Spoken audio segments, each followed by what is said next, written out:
أعزائي المشاهدين، السلام عليكم ورحمة الله وبركاته. أنا أحمد المليجي، والنهاردة جايب لكم فيديو جديد مع لغز جديد، لغز ال CPU. مستوى الصعوبة بتاع اللغز 8 من 10، والهدف إن احنا نفكك القطع كلها عن بعض بعدين نركبهم تاني، وبناء كده على أول نظرة ليه شكل تفكيكه هيبقى أسهل بكتير من تركيبه مرة تانية. توكلنا على الله. قبل ما نبتدي خلينا نحط التايمر بسرعة. اوكي، خلينا نحط التليفون هنا بره عشان ما بيوص الفوكس. اوكي. عامة في بتوع البلاستيك الاسود اللي هنا دول، معنى كده ان احنا لازم نفكهم غالبا عشان نعرف نحرك بقى البتاع دي. بالفعل دي واحدة خرجناها. والموضوع بقى دلوقتي انا عمال بقى بشوف ايه اللي هيخرج فين. اوكي، دي خرجت. بعدين دي، بعدين دي.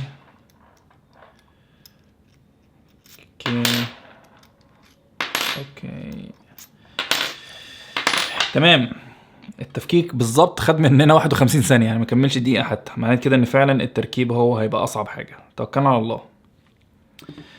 اوكي، احنا عندنا القطعة دي الاساسية، بيدخل فيها 8 عمدان.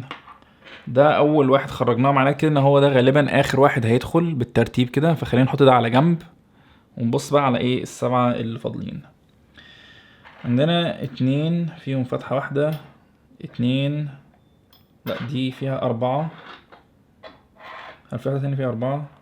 لا، الأربعة واحدة بس. 2 فيهم 3 فتحات، و2 فيهم 2. اوكي. اللي فيهم فتحة واحدة، خلينا نشوف اذا هم نفس الحاجة ولا لا. لا، مش نفس الحاجة. اوكي. مش نفس المكان. معنى كده ان احنا لازم نبقى عارفين بقى هتتحط بأني اتجاه وفين بالظبط. واحدة منهم غالبا هتبقى بالطول، واحدة بالعرض. خلينا نشوف التلاتة مختلفين برضو.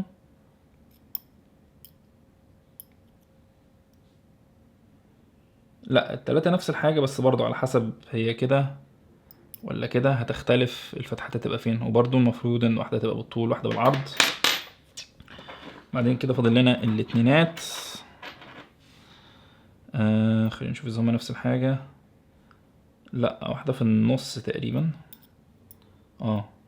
واحدة في النص تقريبا، والتانية فتحتين جنب بعض في الاول او في الاخر على حسب انتوا باصين لها بأني اتجاه.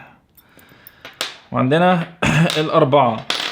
اوكي، فاحنا اللي احنا متأكدين منه ان الأربعة هتدخل في الاول خالص، لانها مش فارقة هتدخل بالعرض او بالطول.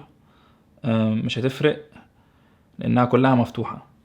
فخلينا ندخلها بالعرض هنا، واخلي الفتحات بصة لفوق بحيث ان هو يسمح لاي عمدان تانية تدخل بالطول انها تعدي.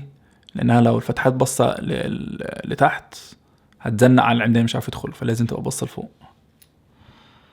اوكي، ادي اول خطوة. وبما ان احنا دخلنا واحدة بالعرض، يبقى اللي بعديها لازم تدخل بالطول، وهتبقى التلاتة. السؤال هو بقى دلوقتي هنا اول قرار محتاجين ناخده.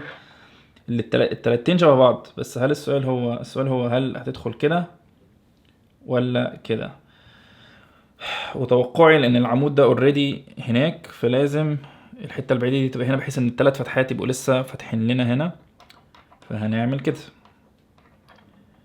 وهخليها بقى الفتحات في الحالة دي لازم تبقى بصة لتحت عشان تسمح للعمدان اللي هي داخله بتدخل بالعرض هنا تعدي من غير مشكلة. اوكي، دلوقتي عندنا العمود اللي بعديه اللي فيه 3 فتحات ده لازم يدخل بالعرض. يعني احنا بندخل واحدة بالعرض، واحدة بالطول، واحدة بالعرض، واحدة بالطول، وهكذا.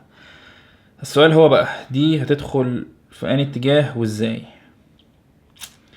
احنا دي لما دخلناها عملنا ال3 فتحات هنا في الاول، وخلينا الحتة اللي هناك دي مقفولة. معنى كده ان الناحية المقفولة لازم تبقى هنا، بحيث ان ال3 فتحات دول يبقوا هنا ولسه فاتحين لنا مجال. السؤال هو بقى هل هتدخل هنا ولا هنا ولا هنا؟ ده هيعتمد على الاتنينات والوحايد دول. وانا اظن ان لما اكون مخطئا لما فككناهم دي كانت هنا ودي كانت هنا، يعني كان في الشكل اللي هو واحدة في الاول واحدة في الاخر. خلينا نجرب. دي بتدخل الفتحة لفوق، مش بتدخل اصلا. ليه بقى؟ عشان دي متحركة غلط. اوكي.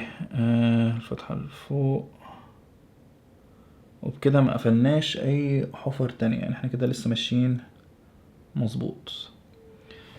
بعد كده بقى هنبدأ ندخل في الاتنينات. هندخل واحدة بالطول كده الاول، ولكن برضو السؤال هو دي هتدخل فين ولا دي؟ احنا عندنا واحدة من النص وواحدة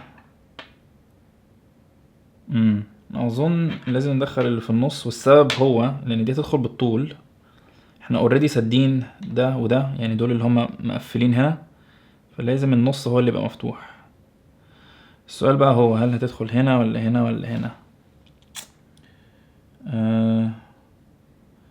واظن دي بنسبة كبيرة هتبقى جنبيها، والسبب اللي مخليني نفكر كده اجان ان دي هتدخل بالعرض بعديها، فعايزين الفتحات تبقى هنا وتبقى مقفلة اتنين جنب بعض، يبقى ده توقع يعني. خلينا نشوف ادينا بنجرب وهنعرف دلوقتي. وزي ما قلنا دي هتدخل بالطريقة دي، اما في الحفرة دي اما في الحفرة دي، بس السؤال هو خلينا نفكر بعديها برضو دي هتدخل فين. نجرب كده تأكد ان احنا ما قفلناش اي حاجة. كل حاجة مفتوحة لسه زي الفل. اوكي. بعدين انا اظن هتبقى دي، والسبب هو ان في حتتين دول مقفولين، دي مفتوحة والحتتين دول مقفولين، فملهاش غير انها تيجي هنا كده. والسؤال بقى هو دلوقتي هل هتيجي برضو في الفتحة دي ولا في الفتحة دي؟ وانا اظن هتعتمد على اللي بعديها جاي من فين. هتبقى